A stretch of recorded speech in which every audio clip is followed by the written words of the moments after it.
Areya aparatımız var. Ayak altında şporları, ayak altında olan bu duz yığınını əritmək üçün çox gözəl effekt verir. Mən özüm də istifadə edirəm. Sağla heç bir narahatçılığım yox. Deyirəm ki, gələcəkdə burada problem yaranmasın. Bir də Amerika istehsalı olan aparatımız var, çatanok aparatımız.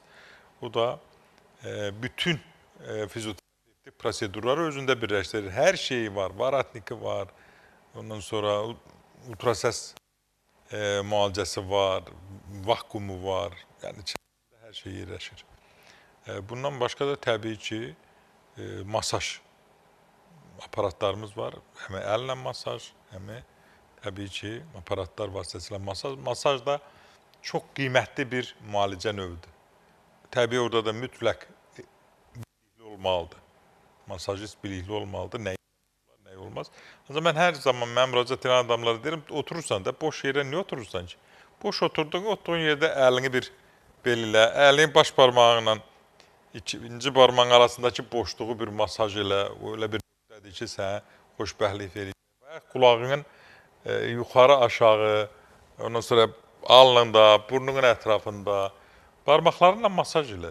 Sənin adi qulağın ətrafında sən nə dərəcədə, nə qədər sən görəcəksən ki, qulağındakı səs azaldı, baş gicəllənmən azaldı. Çünki sən orada yerli qan dövranını yaxşılaşdırırsan.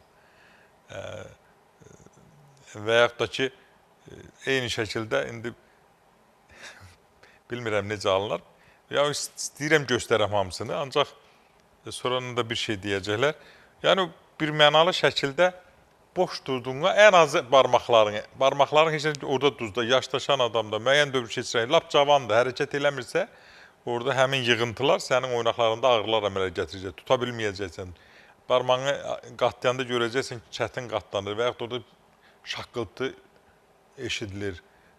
Elə diz də onu kimi. Deyir, doktor, mən əyilib qalxanda dizlərimdə şaqqıltı. Deyirəm, axı, sən o dizi gündə sən 30 dəfə başını sağa bulasan, 30 dəfə sola bulasan, 30 dəfə arxaya, 30 dəfə qabağa, yaxud 30 dəfə belə tutub saxlarsan, 30 dəfə sənin boynunda o yığıntı olmayacaq və beyin qan dövranı yaxşı olacaq. Sən baş ağrılarından özünü azad edəcəksən. Baş gicəllənmədən azad edəcəksən. Başındakı səsdən azad edəcəksən. Bir dəfə belə oturursan da, oturub televizora baxsan, boş durursan da, orada bax, əlinlə də öz dediyim kimi fiziki masajını yerinə yetir, ona heç kim lazım deyil axı. Diş ağrıyanda bu iki barmağın arasındakı nöqtəni yenə masaj edirsən baş barmağına, diş ağrını kəsir. Gecə vaxtı sən həkimə gedə bilmirsən, diş ağrı kəsir həmin nöqtədə. İnsanın bütün xəstəliklərinin bütün ağrı nöqtələri var. Məsələn, Çində yovşana ölümsüzlük bitkisi deyirlər, yovşana, adi yovşana. Uşaq əmələ gələndən yaşlaşana kimi yovşanı yandırırlar, dizdən aşağı, 3 barmaq aşağı basırlar.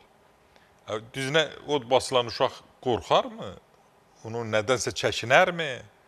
Ona görə də sinir sistemi möhkəm olur və ona görə də həmin nöqtəyə, həmin bitkiyə ölümsüzlük bitkisi deyirlər məcazi mənada.